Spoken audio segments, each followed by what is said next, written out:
Hello అయితే నిన్నైతే Tanuja first ప్రేరణ వచ్చిందనమాట హౌస్లోకి. సీజన్ 8 సీజన్ 8 ప్రేరణ వచ్చింది.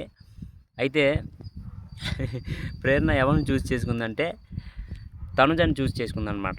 అంటే తనుజ చెప్పింది ఏంటంటే, నీలాంటి స్ట్రాంగ్ కంటెస్టెంట్తో నేను ఆడాలనుకుంటున్నాను, అంటే నన్ను నేను ప్రూవ్ చేసుకోవడానికి అని చెప్పిందనమాట తనుజ.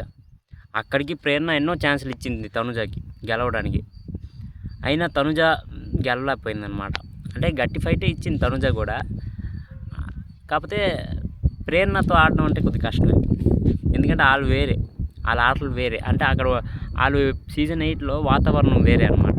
వాళ్ళు కొట్టేసుకునేవారు, డైరెక్ట్ కొట్టేసుకొని అన్నీ ప్రాపర్టీలు అన్నీ విసిరేసేవారు అన్నమాట సీజన్ 8లో. ఇక్కడ ఏంటి లేదు కాబట్టి తనుజ కొద్దిగా గాబర్ ఆడింది. నేను చెప్పాను కదా, నిన్నే చెప్పా తనుజ కొద్దిగా గాబర్ ఆడుతుందని. గాబర్ ఆడి ఓడిపోయింది అనమాట. జస్ట్ మిస్, ఒక్క బాల్తో మిస్ అయిపోయింది తనుజ.